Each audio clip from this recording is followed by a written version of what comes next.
Lithuania's Eurovision 2021 selection is on, and everyone is talking about the Roop, the pre-qualified artist who are going straight to the final with Discoteque. We have just seen their first live performance, and we've got to talk about it. Are you guys ready? Let's do this!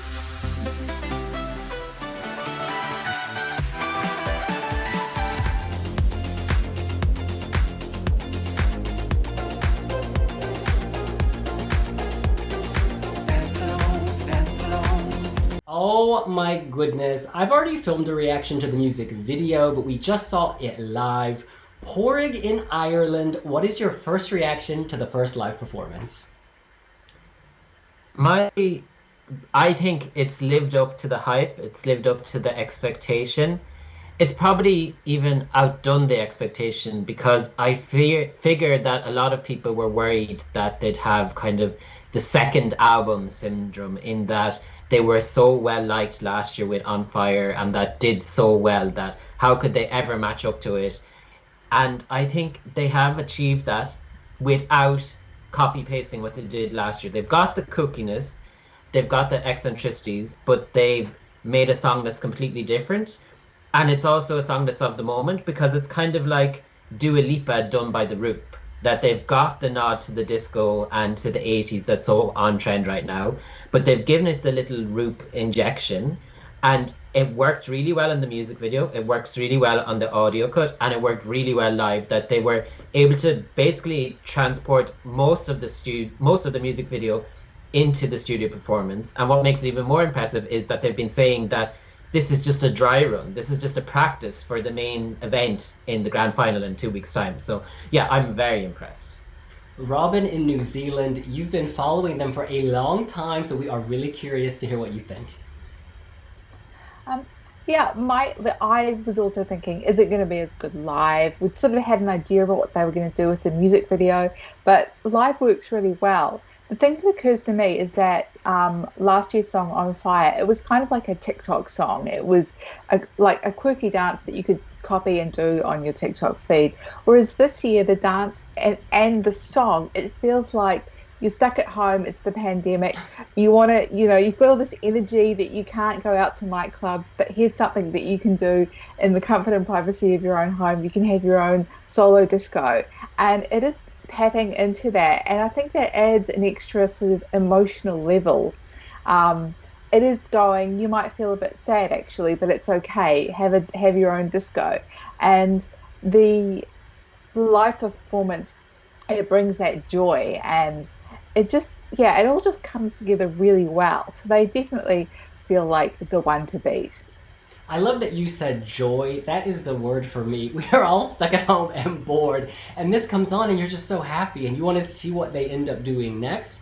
It's very professional, but it's playful. It's not like a choreographed music video from Beyonce where everything is on point and perfect. I'm not convinced they're natural dancers, and I think that's a good thing because it's fun. It's like kind of the appeal of Daddy and Gangnam Magnet is that they're normal people who happen to be able to make great music. The Roop is similar. They're just really cool and doing their own thing, and you can also do all these things on your own. After seeing the video like once, you know how to do it. And we talk about this a lot, virality, what will go viral, what will become a meme. That matters these days, and they've got it. Like, I can't wait to go on Twitter after this call and see what people have grabbed and cut and shared, because I have a feeling it's gonna be epic. This song, it's more mature than On Fire, and I don't mean that to slag off On Fire at all, because On Fire was great, but this just feels, the production feels next level, how they kind of sneakily get under your skin with whatever that, I don't know what you call it, but there's this darkness, and yet it's serving light. Oh my goodness. Porrig, people are talking about, can this win Eurovision 2021? Not just, Lithuania. Granted, we only have one song, Karma, in Albania, but what are you projecting here? What are you thinking? Is this a competitive song? I think in Lithuania, for sure, it's not a question of if they can win it, it's a question of when is the coronation, because I can't see anyone else coming close to them, because the wind is firmly behind the Roop sail. Within 6 hours, people were saying yesterday that their music video had racked up more views than all the other Pabandom is naujo videos combined. This morning, the Spotify figures came out. They had 25,000 views. The driver's license song that's number one everywhere had only 8,000 streams. So they've already won in Lithuania. It would be a huge shock because I think the mere fact that they're there, a lot of the big guns have stepped back from the national final this year because there's a lot of, I'd say maybe B-list, B-tier national final talent that there's none of the other big guns, or even from last year's national final that Monique hasn't come back, or Kara, or some of the other names that everybody was talking about. But there's a lot of respectable, nice songs, but there's nothing that can threaten. So I think they definitely have Lithuania in the bag. Potentially Eurovision. It's definitely stronger than Albania. I think that it has the catchiness. Albania, people have kind of seen it before. It's an Albanian ballad. It's not that new. It's a nice song, but it doesn't have the same quirkiness. And yeah, like it'll be very interesting to see what the other countries come up with, because the difference this year is that a lot of acts have had 12 months to come up with a song, just like the Roop. So I think a lot of people will have pulled up their socks compared to last year because people have gotten the feedback of last year and they've built on that.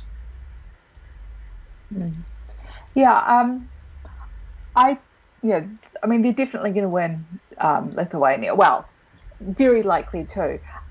My theory is that a lot of usual Lithuanian contestants are going, okay, this is the Roop's year. If they've got like a good Eurovision song that they want to take a chance with, they're not going to waste it this year. They're going to save it till next year. So this year, yeah, we're getting like the acts are good. We're going to have a good semi-final and a good final, but the Roop is the only one that really stands out, that makes you go, oh my god, that they're the ones who are going to go to Eurovision. As far as their chances at Eurovision, I'm just wondering if this song might not be all that jury friendly. It's sort of, I think, because it's not a big sort of sung song, there's a bit of kind of rapping and vocalizing that might not appeal to the more conservative jury members. And this is the sort of thing we see every year.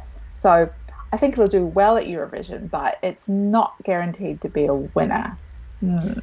Yeah, it's interesting. I think the televote popularity of this could make it competitive at Eurovision. We've seen in recent years that, for instance, Duncan didn't win either the televote or the jury vote. Is that correct?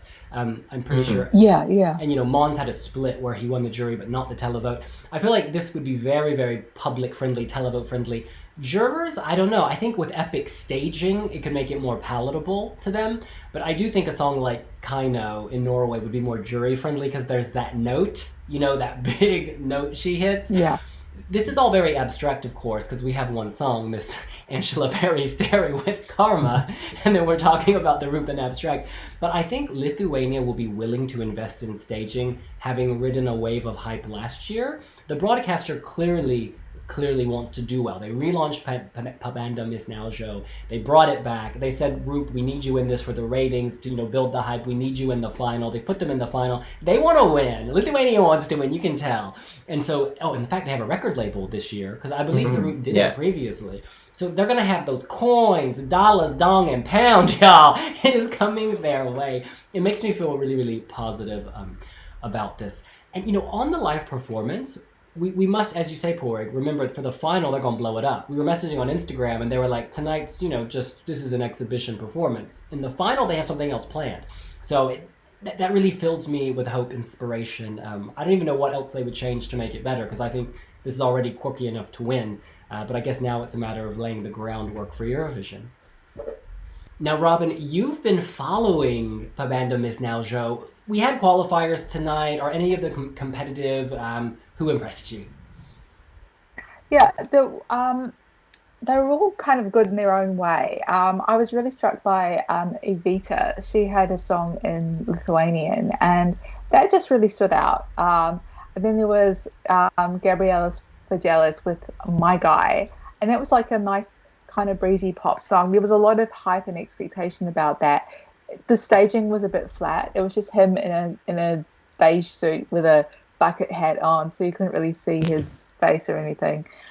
But yeah, this is a national final that's known for the acts bringing something new at each stage. So I think with every act that we've seen tonight, we'll probably see something different in the semi-finals, and again for the ones who make the grand final. Yeah, like the semis and the grand final, it won't be the Roop's show totally. We will see good performances from the other acts, and that's a really good thing because you wouldn't want it to just be dominated by one act. So, yeah, it's gonna be a good show.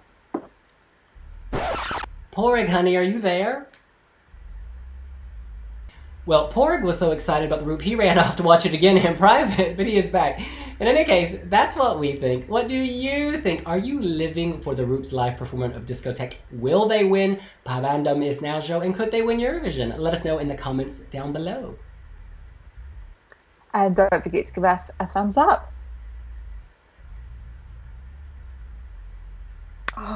He's saying that we will see you later. Bye!